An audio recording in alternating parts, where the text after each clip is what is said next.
Good afternoon, everybody. I'm going to kick us off because it is 12:30. My name is Katie Jacobs from the CIPD. I've been hosting our coronavirus series of webinars. And this afternoon, we are looking at a topic that isn't particularly cheerful, but is so important and timely in the current climate, and that's redundancies.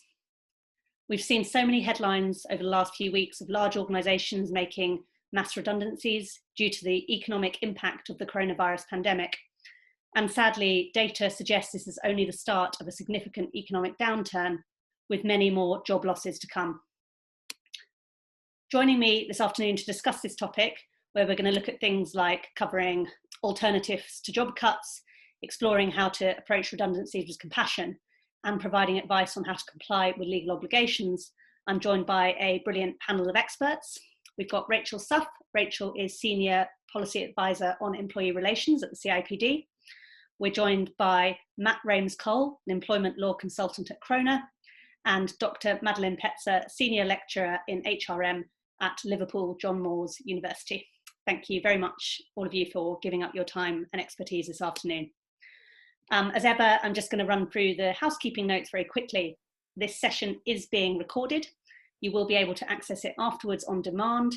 We'll also be making the slides available, so you will be able to download those from this afternoon or tomorrow. To submit questions, and we would encourage you to do so during the webinar, then please use the Q&A tab, which you should be able to see at the bottom of your screen. Please use the Q&A tab for any questions that you want me to put to the panel, but use the chat function to speak to and connect with each other. When it comes to questions, we can't really take any individual complex legal queries, but a reminder that for legal advice on this topic and others, CIPD members can call our HR Inform helpline. It's available 24/7, and you will get an individual response by doing that. So it might be better to phone off that. You might be better off phoning the employment law helpline for some advice if your question is particularly long and complex, because we probably won't be able to address it here. Remember that the CIPD Coronavirus Hub is there as a resource, and that we're adding things to it all the time. And my colleague's going to post some of the new resources that are relevant to this topic in the chat as we go. And finally, I want to flag our wellbeing helpline, which is available for members in the UK and Ireland. With award-winning workplace wellbeing provider Health Assured, we're now providing CIPD members with free help and support via sessions with qualified therapists online or over the phone. We know that running redundancy programs can really take its toll, and that a lot of people are feeling the pressure right now. So please do remember to look after yourselves, and that line is there for you if you need it. So on to the topic at hand. The COVID-19 pandemic has caused significant disruption to businesses, with some sectors being forced to shut down entirely. And the subsequent economic crisis has led many organisations to consider redundancies as their only option. And every day we see news about new large firms making redundancies. Today it's the pub chain Marston's, which has announced it's losing over 2,000 jobs. The CIPD's summer labour market outlook found that 33% of organisations expected to cut jobs in the third quarter of 2020. And a CIPD employee survey in July found that 40% of furloughed workers thought it was likely they were going to lose their job in the next 12 months. And now, in addition to the devastating impact on those directly affected, we know redundancies have a really negative impact across the entire workforce, including on those having to make them. So how can leaders and people professionals take a humane and compassionate approach to job losses, as well as ensuring that they comply with their legal responsibilities? What are the alternatives to redundancies that need to be considered first? And how can we limit the psychological impact on those left behind? So that's the kind of things we're going to be talking about today. Our running order: first up, Rachel's going to set the context, and she's going to talk about mitigating some of the negative impacts of redundancies, and particularly focusing on supporting health and well-being through the process. Then Matt is going to take us through the legal do's and don'ts and everything we need to know on that. And finally, Maddie will talk to us about her research on the impact of redundancies on victims, on survivors, and on redundancy envoys, so those having to deal with the process. And she's also going to discuss how we can mitigate some of those more negative effects. And then we're going to take questions. I'd encourage you to just put your questions in as soon as they come to you, rather than waiting until the end, and we'll pick them up in the Q&A section. That's it from me for now. I'm going to hand over to Rachel to kick us off. Thanks, Rachel. Thank you, and hello everybody. Thanks for joining us. As Katie said, We've seen an increasing amount of commentary in the news and elsewhere about redundancies and large-scale job loss. Some have already happened, of course. This week we had figures, official figures from government, ONS, showing that redundancies rose to their highest level in over a decade, the last quarter. Over 250,000 people made redundant, and that was double the previous quarter. Obviously, the furlough scheme, the original furlough scheme, hasn't ended yet. So this is only the start of the story. There will be more redundancies to come. Now, it goes without saying, as everybody's aware here, that it's incredibly important that employers comply with the law when carrying out redundancies. And I know that actually not everybody is aware of that across the economy. ACAS published research last week showing that 1/4 of employers weren't aware of the law around consulting employees before making redundancy. So it isn't a given for every organisation. But I also want to highlight here how handling redundancies in a humane and compassionate way and going beyond the law should go hand in hand with compliance. Can I have the next slide, please, Danielle? First of all, a brief snapshot. Katie's already mentioned our labour market outlook, and this shows intentions around redundancies on the part of employers, and 1/3 intended to make redundancies up to the end of September. Now, redundancies were likely to affect the whole economy, but as you'd expect, some sectors were impacted harder than others.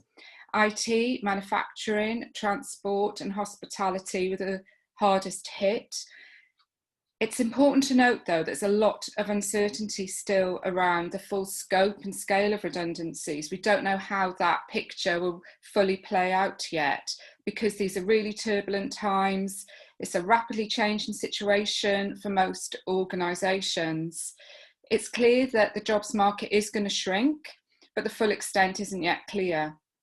And I think it's quite significant that in this labour market outlook, a lot of employers were unable to predict exactly how many or if they'd be making redundancies. So that uncertainty continues for now. Just briefly on the employee perspective, because we have also been asking employees about their experiences and insights and so on. And our most recent survey shows that around 1/5, so 20% of employees think they will lose their job over the coming months. The majority of those think they'll find it really difficult to find another job. So that's quite a factor at the moment, I think, in the current labour market. Next slide, please. Now, alternatives to redundancy. Of course, redundancy should be a very last resort, and employers actually have a duty to consider alternatives. So it's very encouraging that in our labour market outlook, many employers are looking at a whole variety of different ways to mitigate or stave off redundancies. I've just put some of the key options, the most popular approaches here. First of all, recruitment freezes, a lot looking at that, and then wage flexibility. So this could be pay freezes, pay cuts, bonus cuts. These kind of cutbacks for people's pay will never be popular, of course, but if they're communicated well, if it's really spelt out what the necessity is, that the alternative could be to lose jobs or lose more jobs, they could be a lot more palatable. Also, looking at new or more flexible working arrangements like job share, career breaks and so on, consulting with your workforce around those, they're quite popular. Stopping agency and temporary worker contracts. And then we have short-time working. I remember in the last recession, some of the professional services firms used this kind of approach to good effect in terms of staving off redundancies. It can be a temporary approach. When business improves, you can go back to full-time working. And obviously, it's really important to consult with people around contractual obligations if you're looking at that as an alternative. And then training budgets. These are always a first option for many organisations when they're looking to make cost reductions. Now, not on this slide was also the furlough scheme and using the furlough scheme. Now, the original furlough scheme is no longer an option, but there are replacements. And it's really important to consider the kind of government assistance that's available for business when you're looking at alternatives to redundancy. So we've got the job support scheme, which offers a wage subsidy for hours not worked under a short-term working arrangement. There is an extension to that scheme as well, where businesses have to close legally because of severe restrictions in that locality. And under that scheme, government will pay 2/3 of the wages where the business has to close. There's also a job retention bonus. So quite a lot of different areas to look at under government assistance. Can I have the next slide? So making redundancy during COVID-19, even if an organisation does their very best to avoid job losses, it's clear many organisations are going to have to make some very tough decisions in the coming months and will be unable to avoid making redundancies. This is a really hard undertaking. We really appreciate that. And it's very challenging, in particular, for the people who'll be carrying out that process and breaking the news to people, so HR and managers. In the current context where we've got the health pandemic that's been running now for many months with no end point in sight, and the worsening economic crisis, the timing for people couldn't be more unfortunate. For many people, their health has already been compromised and levels of resilience could be at a low ebb. CIPD has been surveying employees, and around 1/3 said their physical health has worsened since the start of the pandemic, and even more said that their mental health had deteriorated. Obviously, given the rise in unemployment, many will worry about their ability to find another job in the current climate. So it's a very challenging situation. Next slide. Thanks. So ensuring compassion, supporting people's health and well-being couldn't be more important. As a key theme, it means treating people with dignity, respect, and kindness. This couldn't be more important because the frame of mind with which people leave the organisation and approach their future will be really influenced by how they were treated throughout a redundancy programme. And just pause for a moment, because what does compassion mean? It's not a fluffy concept. Yes, it does mean being kind. It means having empathy. It means trying to put yourself in the other person's shoes and trying to understand how they feel and treating them in a humane way. But it goes further than that. It means being prepared in a workplace to act on somebody's situation. Now, in a redundancy programme, that doesn't mean not making redundancies necessarily at all. But what it does mean is the organisation taking a number of steps to improve how the process is carried out, which will impact how people come to terms with it, how they react, and how they leave the organisation and the state of their well-being. I know that I'm preaching to the converted here, that everybody will be on board with that aim, but I think at the same time it is such a difficult, challenging process. There can be a temptation to get it over with as quickly as possible. At the same time, you don't want to drag it out for ages unnecessarily, so it's finding the right balance with the timing. But it's very important, especially with a lot of consultation perhaps taking place remotely, that there is enough time built into the process to carry out genuine consultation with people and work in those logistics that are needed. So I've just highlighted some of the key areas to take on board, because also even though HR can have the best intentions when they're overseeing a redundancy programme, it's really about how you embed those intentions more widely across the organisation in terms of how line managers behave and treat people throughout a redundancy situation as well. So, second bullet point, communicate regularly. Communication is so crucial during a redundancy process. And it's also the tone of how you communicate as well as the content.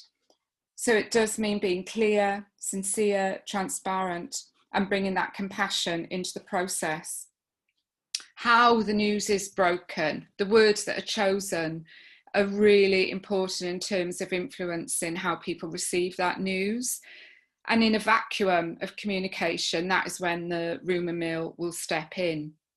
It's very hard if you're on the receiving end not to take news that you're in a redundancy pool or being made redundant in a personal way. So important to emphasise, it was a very hard business decision. It's in no way a reflection of that person, that individual, or their performance. Take the time to explain the reasons behind that business decision. That it really was a last resort. And then the third bullet, line managers.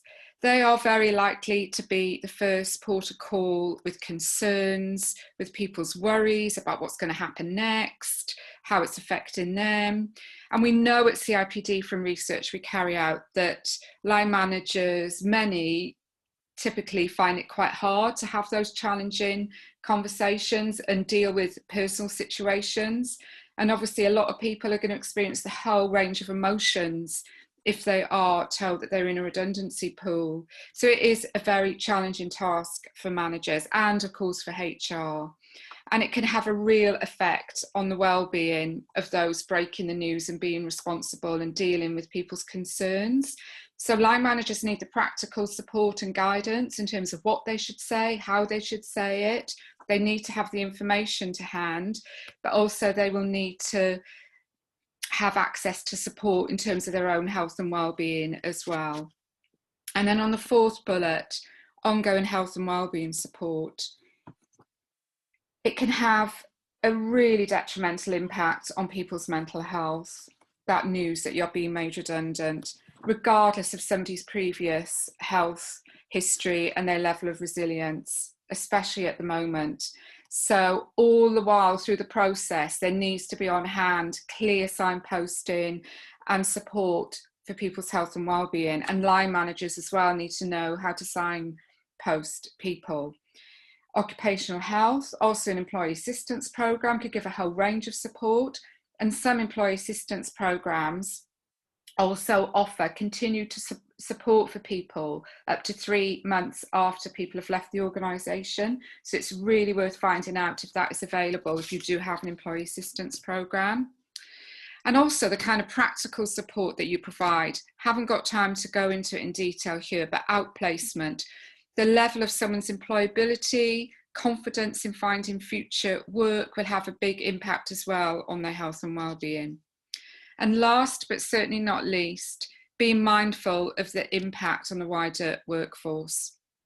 It can be such an unsettling experience seeing friends and colleagues laid off, and obviously the worries about people's own job security of those left behind. I mean, it is called survivor syndrome for a good reason. So the wider morale of the workforce is very much at stake, and how you treated people as an organisation during that process will be remembered. It will leave a lasting legacy.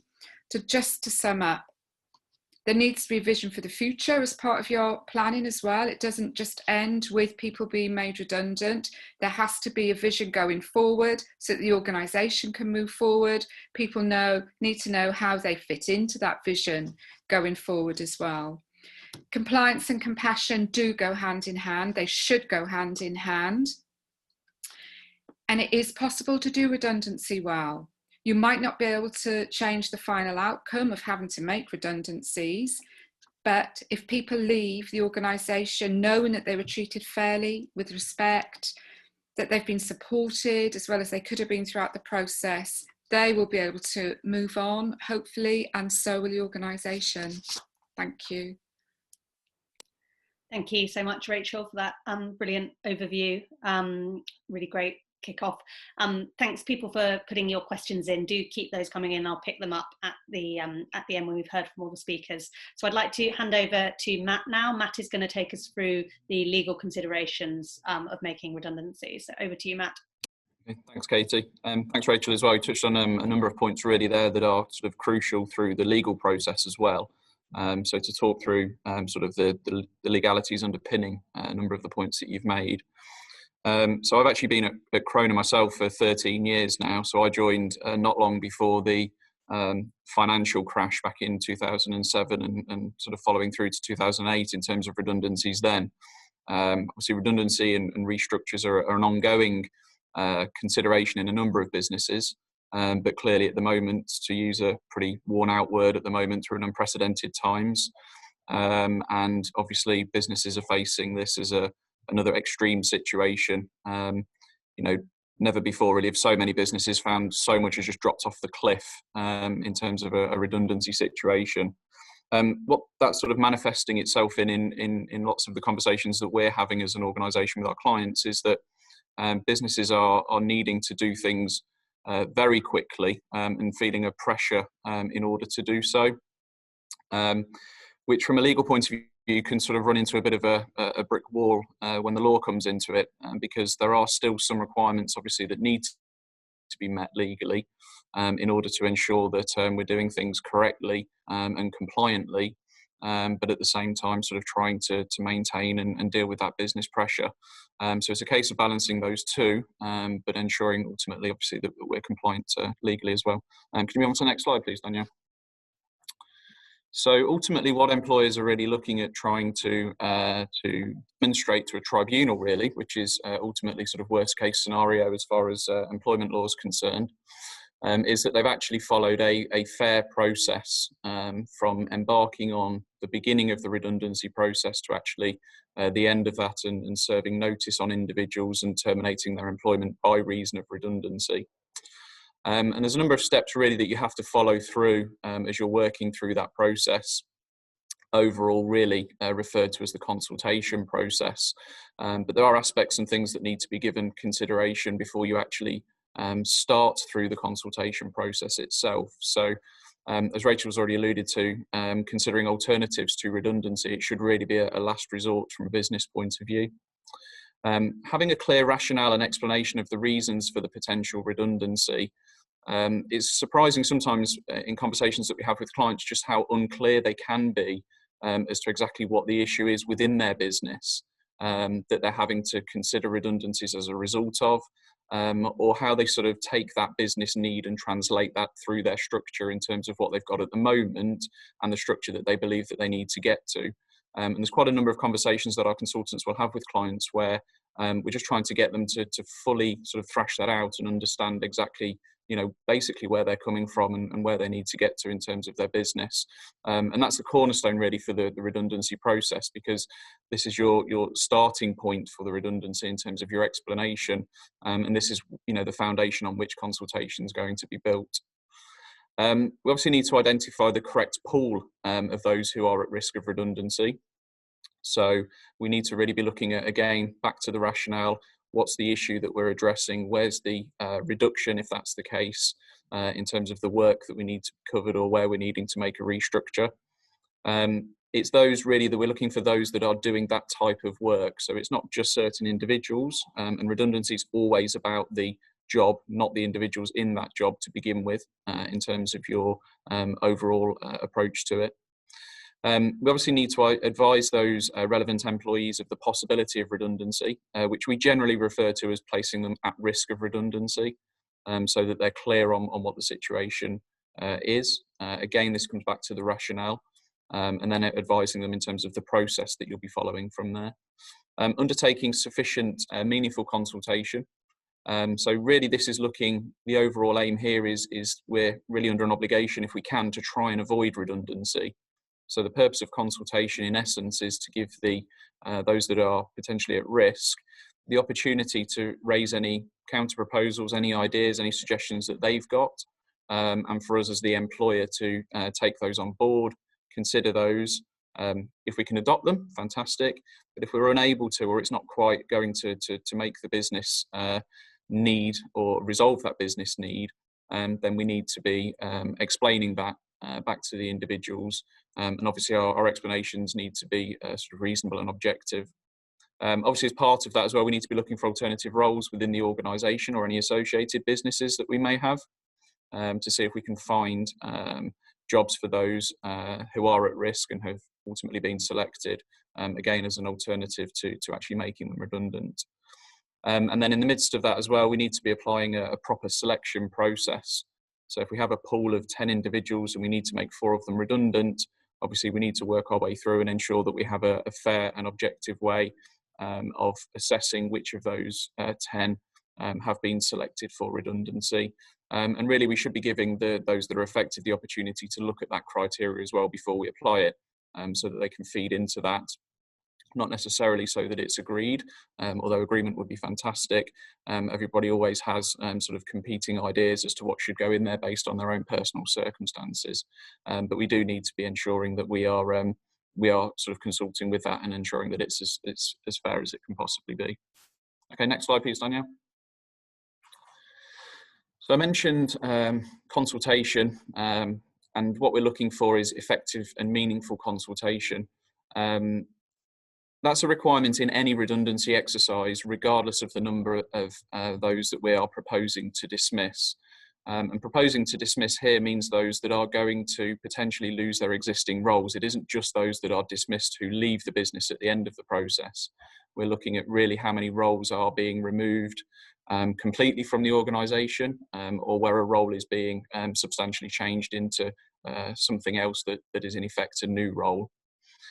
The number is quite important because the legislation kicks in here and draws a distinction where we are proposing to dismiss 20 or more employees at a single establishment within a 90-day period. And if that is the case, then we're obliged to enter into collective consultation. Now, we refer to collective consultation and individual consultation really to just draw a distinction between those two processes. So where we have 20 or more, we have to go into collective consultation, but we then also have to follow that up with individual consultation as well.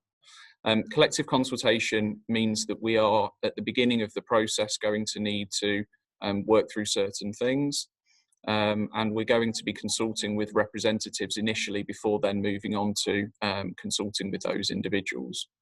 Individual consultation, on the other hand, we would normally put people at risk in the first meeting. We'd normally do that in groups, and then we'd follow up individually with individuals from there. So the collective side of it has a bit more of a formality to it as well. Next slide, please, Danielle. So just looking at that in a little bit more detail. So individual consultation, we have no set time limit. What we're looking to demonstrate, though, is that we've had meaningful and effective consultation. So we're going to place individuals at risk.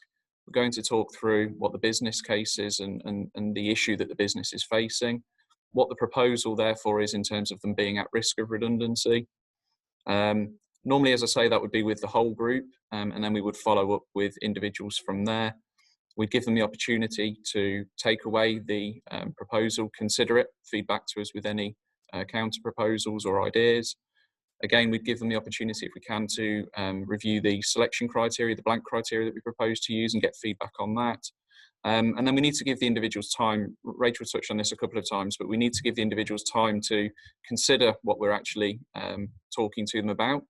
Potentially it's come as a bit of a shock, although perhaps less so at the moment, given that everyone can potentially see that, you know, the business is struggling quite obviously. But we still need to give them a chance to sort of absorb it, consider it, and then come back to us with any counter proposals. And again, when they do, we then need to consider those proposals and feedback from there, as I've mentioned before. Ideally, we do that, then we'd apply the scoring criteria, and those that are selected, we follow up with, we look at whether there's any alternative roles that are available. And then ultimately, if nothing can be found, there'd be an end to the process at which we serve notice through a more formal meeting. Collective redundancy consultation, on the other hand, has much more prescribed in terms of how you have to go about it. So there's minimum time limits for the consultation process to run for. 30 days if you've got 20 or more, or 45 days if you've got 100 or more. And that time limit runs from the beginning of the consultation process before you then serve notice on those that have ultimately been selected for redundancy. You're going to be consulting with either elected representatives. There is a slight typo that I've just noticed on the slide here. So it's elected representatives or trade unions where recognised. There is also a third category as well, where you may have an existing body in place for these purposes, although in my experience that's pretty rare. Normally it's going to be trade unions or elected reps at the time. Again, there's certain requirements in terms of how we get those representatives elected, and there's certain information that we have to provide to them to kick off the consultation process as well. Immediately before that as well, we need to submit what's referred to as the HR1 form, which goes into the government to notify them of the fact that we are considering what we all sort of refer to as larger scale redundancies, so that we have got 20 or more that we're proposing to dismiss at an establishment within 90 days. And that HR1 form, the information on that form also has to be given to the representatives at that first meeting as well. Next slide, please, Sonia. So just looking at some of the common pitfalls around this, I mean, there's a lot to take in, and there's a lot of aspects to a redundancy process. It's difficult to cover off the sort of the full process within a session along these lines. You know, when we're sort of looking with new advisors to ensure they're up to speed, you know, these are quite chunky training sessions that we go through to make sure that they understand everything. But in terms of sort of the common pitfalls that we tend to come across, I'd already touched on the first one, which is a lack of clarity on the rationale or what we're proposing. A process can go very pear-shaped very quickly from a legal point of view if we're not clear on what we're trying to do and trying to achieve. It can make conversations effectively meaningless if people don't really understand what's happening or what the situation is. And it really is the foundation for your whole consultation process. Incorrectly identifying the pool for selection. Ultimately, a tribunal wants to see that you've sort of reasonably come to a conclusion on who should be in that pool. So it is something that does need to have consideration given to it, and it may not just necessarily be those obvious cases or those obvious candidates that we've got in mind. Prejudging the consultation process. As far as redundancy consultation is concerned, the aim is to try and avoid redundancies. So as part of that, we obviously need to understand and see if there's any alternatives that the individuals can raise. What can cause a real issue is if we've already decided that actually we know who's going and we know how many and everything else. Chances are we probably have a pretty good idea of that. We have to be very careful that we don't prejudge that nothing else will come up through the consultation process, that no other alternatives will be suggested, or that other things won't happen that will affect that. So we need to be very careful not to prejudge the consultation. Sometimes we get situations as well where if we do have, or we're in the fortunate position to have alternative jobs available, sometimes we can find that some clients have made assumptions that individuals won't be able to do certain roles, and therefore they never put them on the table as far as that individual's concerned to be considered for them. I always advise just allowing everybody to see every role that's available, allow the individual to make that decision for themselves. And then if they are interested in a role, we can consider the application from there and work through and come to a reasoned conclusion from there. It's much better that way than just assuming that someone won't want a particular job and missing out on giving them that opportunity. And then failing to identify situations where collective consultation is required. The implication of not going through collective consultation where we do can be quite severe, or where we should do can be quite severe. So there is a standalone claim for a protective award of up to 90 days pay per employee who should have been involved within a collective consultation process. So if we've got a number of employees that should be involved, that's a number of claims, all for effectively 3 months' pay. So it's not a small thing to be sort of paying lip service to. So again, it really does need good consideration before you embark on the process. Rachel mentioned the job support scheme. So there seems to have been a bit of a confusion around sort of the job support scheme and how it weighs in on the redundancy side of life. Unlike the job retention scheme, employees can't actually be given notice of redundancy or made redundant during the period where their employer is actually claiming through the job support scheme. Job support scheme, in terms of information for sort of providing detailed advice, is difficult at the moment because we are awaiting further guidance from the government, and a lot of the details will obviously hopefully be ironed out through that guidance. Similar with the job retention scheme, where we had sort of rafts of Treasury directions and guidance that shifted and changed as time went on. We expect a similar situation with the job support scheme, albeit we're hoping for more guidance, obviously, before the scheme kicks off. One of the things that it would be good to sort of clarify, for example, would be whether or not you could embark on the consultation process whilst those are on the job support scheme and whilst you're claiming through that process. But at the moment, that just isn't clear. The government are referring to the scheme being in place for viable jobs. And so you can argue both ways as to whether or not is a job viable at the point that we're consulting. On the other hand, we haven't actually yet made any decisions about that role, because that's the whole point of consultation. So it'd be interesting to see how the government clear that up. And then, as Rachel said, job support scheme, something that we should really be giving consideration to as an alternative to redundancy. That's not to say that if the job, with the job support scheme being available, that it prevents redundancy, but obviously we're going to have to give it consideration. And is it an alternative? And if we feel as though it's not because the job isn't viable, really we ought to be just noting and evidencing that sort of thought process around it. Thank you. Thanks very much for that overview, Matt. That's great. Seeing a lot of questions coming in, so just going to hand over to Maddie to talk us through mitigating the negative impacts of redundancies, and then we'll address as many of those as we can. So over to you, Maddie. Thank you, Katie. So I'm going to build on a lot of what Rachel's mentioned earlier about the negative psychological impact, but mostly how to avoid that during the unfortunate case where redundancies has to be implemented. Danielle, if we can have the next slide, please. So basically my research covers three main elements: insight, action, and researcher. And what that means is basically I was embedded inside an organization. So during the data collection of my research, I was actually an HR practitioner, implementing the redundancies myself whilst collecting data and working with many other professionals going through the same process.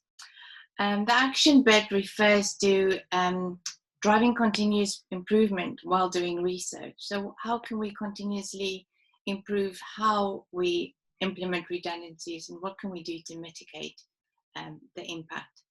And this involved a 5-year longitudinal study doing the implementation of 4 redundancies in a pilot study. Thanks, Danielle. So redundancies can be successful, as Rachel said earlier, by doing it consciously and with a good responsibility. So in my pilot study, during the 5-year period, we managed to change the financial position of an organization by 21.7%. The company was loss-making, it was near closing, and during the process of 4 redundancies, we actually managed to turn it around for it to be very profitable. So I'm going to share with you now how that was achieved, and share some practical advice on what you can do to implement redundancies with hopefully getting a similar outcome if it is possible. The sad part of redundancies is that most literature demonstrate that redundancies as a method to improve organizational performance or drive competitiveness and productivity is not usually successful. It mostly does not tend to reap the economic success that was planned from the start, and therefore we need to be very cautious as using redundancy as a cost-cutting exercise. As literature has indicated from many studies, it's not the best method to achieve success of cost-cutting, and it is not always successful in getting an organization to turn around. And why is this? The reason that most companies fail to achieve economic success is that they ignore the human element. It's not just a process. There's people involved, and those people are the reason why companies do well and succeed. So the negative impact that redundancies have on organizations should never be underestimated. It impacts every single employee in that company. And to mitigate and to help mitigate the negative impact, you could help by being more successful in the intended outcome of the redundancies. If you have to go through the unfortunate route of implementing redundancies, it is important to focus on the people factor of why this is being done in the first place. So the 3 impacted group in redundancies, as Rachel mentioned earlier, is the victims, and unfortunately that's the people that exit the company and lose their positions. Survivors are the individuals that remain in the company during and after the redundancy program is concluded. And then the most important group that's quite often overlooked is the redundancy invoice. And these are the people, the HR professionals, the managers, the directors, and even the employee representatives that take on the role of implementing redundancies. It's the people who have to look you in the eye and say, I'm really sorry, you have to that you have to lose your job, or that you lose your income. And it's an extremely unpleasant role that bears a lot of burden and stress. And during the current circumstances, a lot of these people that have to do the dirty job of making you redundant are actually at risk themselves.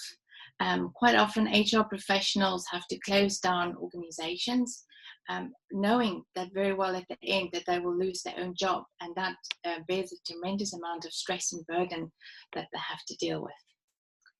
Thanks to Nell. So what are the impact? The impact of victims are, I think, pretty well known, but just to summarize, it includes immense psychological stress, poor health with all the worries, of where will they get an income, where will they find a new job. This puts stress on family and personal problems, when suddenly holidays get cancelled or the expenses are cut. Especially this time of the year, we always advise that if you could avoid redundancy around Christmas time, that's fabulous. Quite often organizations don't have a choice though, and they do have to continue through a period that's really family driven. And it's a very unfortunate and unpleasant situation if it comes to Christmas and people are having to, watch their pennies. So it's just a little bit of sensitivity on the human factor of when the timing of redundancy take place. It can often lead to depression, helplessness and anxiety. Why me? Why am I in this position? Am I not as good as, my colleague? Feelings of social isolation, especially during, COVID-19, where people are working from home. Think about the fact that they are already isolated, and add to that the fact that if they're then made redundant or put at risk of redundancy, how that social isolation is escalated. There's not just a colleague down the road or down the corridor that they could speak with that's in the same boat that they can share experiences with. So victims require extra support during this difficult time. The feeling of damage to career. A lot of self-confidence is lost when you put in this situation, and people feel that they'll never be able to get a job or be as confident in getting the same job as they had before. Of course, the loss of earning power, feelings of cynicism, so they may just feel this company, this world, this COVID, being very negative. Of course, insecurity and uncertainty. It's already a very uncertain environment. Topple that with redundancy or being at risk, that stress is increased. And of course, decreased loyalty in future employment, because with that cynicism, they may think, well, I won't give as much to this job because it might happen again. Thanks, Danelle. So the impact on survivors. Survivors are also, a well-studied group, and some of the common impact that's probably well recognized in this community is the increased workload. Your colleague leaves, and suddenly you have to do their job as well. And so the workload increased, but you don't get paid anymore. Survivor guilt. Sometimes, people feel guilty. They think, well, why did my colleague go? She's pregnant, or, they've just bought a new house. It should be me. And they feel guilty that their colleagues are being put in this position or are asked to leave and they kept their job. And of course, with that comes fear and anger. Am I next? Am I next? When will be the next round of redundancies? And other people feel survivor envy. They might have put their hand up for a voluntary redundancy, and maybe at that time in their career where it suited them to take a package, but maybe because they have good skills or talent, they were rejected. So they might feel a bit jealous, going, "Oh, I wish I got the job of being made redundant so I could move on." So there's very mixed emotions that come on in the survivor population. Then there's anger. Why is this happening? Some people are feeling relieved. It's not me, thank goodness. but of course, continued job insecurity in the environment we're working in and living in. Who's next? Am I next? How long before, it happens again? So a lot of stress, again, that is associated with being a survivor. And then, of course, higher levels of stress leads to absenteeism. There's mistrust between colleagues. They don't know who's out for themselves and who's not out to protect one another. There's decreased employee involvement because they just think, I need to focus on myself. I'm not that engaged with this company. This company is poorly managed. So a lot of negativity in the thought process. Lack of trust towards management. Management didn't run us properly. If they did, we wouldn't be in this situation. And then working in an environment with possible decreased work quality, morale, productivity, because people aren't working as much as they've done. Okay, thank you. So what is the impact on redundancy invoice? The research clearly indicates that the impact on redundancy invoice, the HR population, the managers, are a combination of both what victims and survivors experience. So a significant amount of emotions that they've exposed to, everything we've covered before, fear, frustration, guilt, anger, they are having to deal with all these emotions themselves. Thanks, Dana. So what can organizations do to help mitigate the impact? It's very important to support each group of the impacted population individually, and they each have their own requirements and supports on how they should be treated. Thanks, Dana. So constructive damage control, in the sense of if you have no choice, but you have to go through the route of redundancies, there are 2 stages of initiatives you can consider. The HR initiatives Rachel pretty much covered pretty well earlier. There's just maybe 2 points I'd like to add to that. When you're in the HR shoes, think about the people you can't be without. Talent are the people who will jump ship first. They're the people who will go, well, I don't want to stay in this company. It's the sinking ship analogy, and therefore they'll start looking for work first. And these are probably the people you need to retain. So think about what you could do to retain the talent. And any people, if they leave, what will the impact be if they're a single point of failure to your organization? That could be quite negative. If you lose skills, that's quite critical to the success of your organization. From an organizational side, think again to what Matt said earlier about anything you can do to cut costs and save jobs. Redundancies should be a last option. So think about changing business model, and we've seen some wonderful examples during the COVID-19 of how, for example, a company that's made gin before moved to making hand sanitizer to survive, to adjust what they've done before to keep the business going and therefore save jobs. I've seen companies save money by, for example, starting to recycle equipment they no longer need, and that all, is a fresh influx of income that saves jobs. Look at car and fuel schemes. How critical is that when people are working from home? Think of all different options to save overhead costs. If people are working from home, do you need a big office still? Can you relocate, to a smaller premise? So all different factors to consider. Thanks, Danielle. So support for the victims. And again, Rachel, I'll build on what you said earlier. It needs to be a fair and transparent process and redeploy where possible. And with consultation, Matt said meaningful consultation. And this is really where you get to understand people have more skills than perhaps that they have just in their specific job. They may be trained to do something completely different that you were unaware of. So see where you can offer people roles that you didn't actually even consider in a different area or a different department in the organization. You can support people with CV writing and interview skills workshops. I've seen companies look at running self-employment workshops to promote victims, or let's rather say employees at risk, to encourage starting their own businesses. If you have an aging population, think of running pension workshops and retirement workshops on how to manage your portfolio and your money. You know, what assistance is available financially if people are made redundant, regardless of age, you know, through banks and loans. All these kind of elements can be considered to help these people at risk. Counseling sessions, and that would apply to each group, you know, to really support them, let them talk through their fears.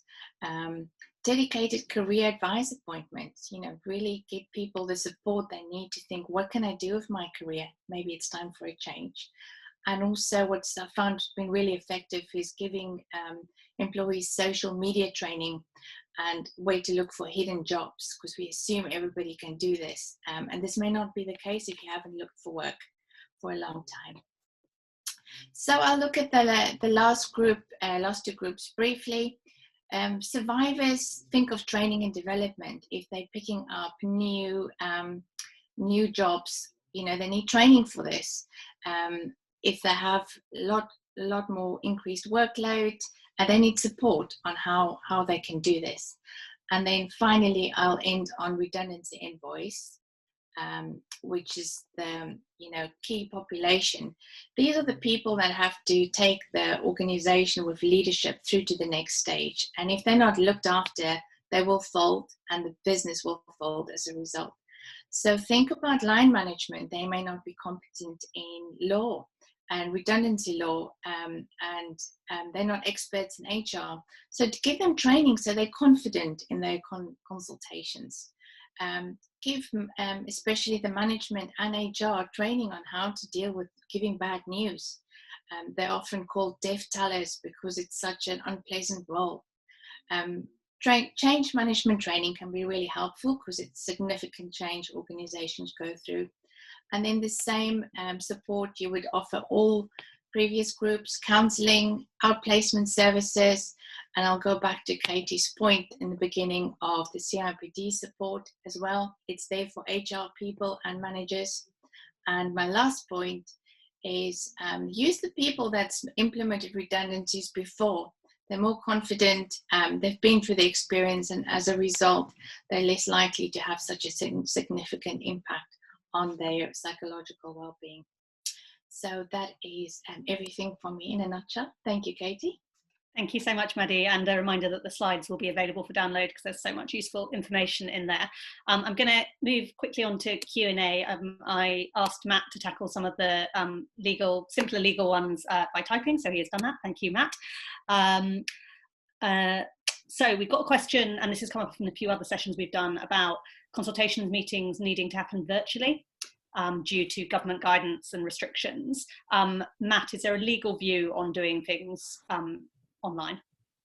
No, not at all. It's a simple answer. As long as you can show that you've meaningfully consulted, that's really what you're aiming for. Interestingly, we used to shy away from sort of advising doing meetings over the phone and that sort of stuff, mainly because the concern was that it didn't help show that you were giving it sort of the due sort of care and attention. But obviously in the current climate, if it's not possible to meet or not advisable to, then it's fine to do it over the phone or video call or whatever it may be. From a legal point of view, I think you need to just weigh in the effect of that on the individual. They've not got their usual support around them at work. And also you need to make sure that you are available to them in between those calls as well. Because again, you know, in a normal redundancy, they'd be able to raise things with you in between meetings. So it's important to build those extra bits in, but no, legally there's nothing to prevent it. And Maddie, has any of your research kind of touched on the impact of doing it not in person? No, I haven't done anything on that yet, but I'm sure I will imminently. Yeah. Rachel, you mentioned in your presentation about wellbeing charities. Somebody's asked if you can give any advice on where to find them if they don't have any EAP. Yeah, that's a really important question. I'm glad somebody asked that, because not everybody does have occupational health or employee assistance program. There are some really good wellbeing charity helplines out there, like Mind, and there's a variety of different ways that you can get support for mental health through Mind. They've got a legal advice line as well, the Sane line. Also, I think it's important to mention Samaritans, which is free 24/7 support that people can access Also, just to briefly mention that some employees might want to get advice from Citizens Advice or ACAS if they've got questions about the actual process itself. Thank you. I'll put this to you first, Matt. Regarding selection criteria for redundancy, if people have been furloughed or working from home or shielding or caring, how can you objectively assess their performance so you don't disadvantage them when you go into that process? Yeah, it's very difficult. I mean, the obvious answer would be to sort of almost look back to a previous period to try and assess their performance over. So maybe you look back sort of pre-pandemic and pre sort of such business disruption and use that as a fairer period of time to try and assess them. It's difficult. The other option would be sort of artificially perhaps inflating their performance. I mean, this is all on the assumption that they've had an impact on their performance whilst they've been working at home or working from home for shielding and so on and so forth. But if that is the case, then yeah, it would be fairer to try and look back to another period. Artificially inflating their scores will just leave you open to you sort of having gone over the top on that, and then those that are selected as a result of that, sort of being able to raise an argument in saying that that's not objective. You know, we've subjectively changed that, or we're applying a slightly different criteria to different individuals. It is important to do that, though. I mean, from those that are shielding, potentially they're shielding as a result of a disability from an employment law point of view. And obviously we don't want to be indirectly discriminating against them, and there's an obligation to make reasonable adjustments as well. So, you know, it may be simpler and fairer to look back to a period where it was more of a level playing field, so to speak, for individuals in terms of their performance, if that's what you're using as part of your criteria. Thank you. Maddie, you mentioned that change management training would be useful. Can you elaborate on what kind of content that would be? I think just going through the process of change for management and line managers going through this whole, can I say, difficult period with COVID-19. But then if you add restructuring and redundancies to it, you know, it's important to learn the key skills of how to manage change effectively, such as Cotter's 8 steps of change management. Okay. Matt, what do you do if you're in a situation where you have people with less than 2 years service in a business with no policy for redundancy or redeployment? What process should you follow? I guess there's a legal question there, and maybe Rachel, you can pick up on what else an organisation could consider doing for those without those 2 years of service. Yeah, so I suppose the key legal point here being that with under 2 years of service, they don't have the unfair dismissal protection, and a lot of what we've talked about obviously is predicated on the basis that people will be able to bring unfair dismissal claims. That's sort of where fairness comes into it from an employment law point of view. So if we've got less than 20 and they're under 2 years, provided we're not going to walk into another claim for discrimination, or there's a list of areas known as the automatic unfair reasons for dismissal, where you don't need 2 years service as an employee. If you can show that that's the reason for your dismissal, then potentially you can go through a very shortened process, you know, as short potentially as one meeting, as brutal as that may sound. If there's more than 20, you've still got the obligation to collectively consult, and there's no qualifying service from an employee's point of view for when collective consultation should take place, or equally the claim that the individuals can potentially bring. So again, quite dependent on numbers, and always these are quite dependent on the specific facts and the makeup within the workforce and exactly what it is that we're proposing. But yeah, subject to discrimination and automatic unfair dismissal, potentially your process can be very short. And Rachel, given that we're in such a kind of tough times, if you have people with less than 2 years service, is there anything you advise on making the process easier for them or enhancing what you can give in any way? Yeah, I know this is a really difficult situation, but just remembering really that person's still an individual and they are still going to leave the organisation, and how you treat them is going to be really instrumental in terms of how they leave, and the resilience with which they deal with it, and the confidence with which they might find another job. So it's still respecting and discharging your duty of care in terms of their health and well-being to that individual, regardless of their qualifying period and so on, and treating them in a humane way as an individual. Mm-hmm. Thank you. We've got a few questions kind of pushed together about how you select employee reps. Maddie, any advice on the best approach for doing that? Well, I would suggest that you obviously open the floor and invite everybody to see who would like to go through would like to volunteer for reps in the first place. And I think once you have your reps, it's very important that they get the same training and transparency as you would offer your management. So they also need to be confident in what is the aspects of redundancy law, or how to manage change, how to deal with difficult conversations. Because if you're singing from the same sheet, it could be very, very helpful and supportive in getting people through the process as amicably as possible. And Matt, I know you answered this in the Q&A box, but when electing reps for collective consultation, is voting via email to HR secret enough? Or is there any way to make it more secret? Yeah, I don't think it is. I mean, it's actually set out in the legislation that, effectively what you're looking at is an election with all of the usual rules in place. So, secret ballots and so on and so forth. I don't think an email from an individual is secret enough. Interestingly, we actually had this as a query crop up yesterday within the advice teams. I think the query posed was that it would be an email to HR, which is fine, but obviously HR are part of the business, so the business is then aware who's voted for who. It's also going to be in the email log of the organisation as well. I'm sure it's backed up and saved somewhere through some form of IT system. Not my speciality, but I'm sure it's there somewhere. So no, I don't think it is really secret.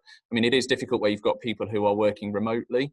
That said, there are a number of organisations that will provide anonymous surveys that you can run in better times, and that really a lot of employers are still obviously keen to ensure that they're doing. So engagement surveys, I'm sure the questions there can be adapted to turn it into a secret way of voting online or remotely, so to speak.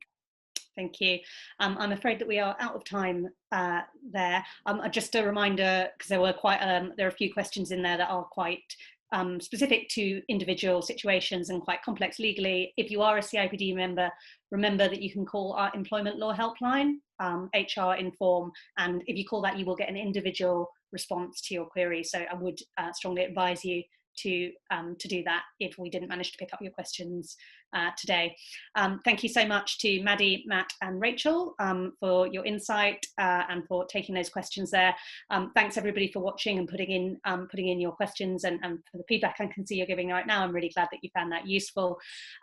We've talked a lot about the psychological impact of this, and I'd just like to flag again the wellbeing helpline from the CIPD, because we do know that this is an incredibly tough time for HR professionals. You can see details about it on your screen right now, so do remember to look after yourselves, because it is a really challenging thing to go through. We'll be back next week with a webinar looking at maintaining productivity, so look out for details about that, and do sign up if you're interested. But that is it from us for now, and we hope you have a good afternoon. Goodbye.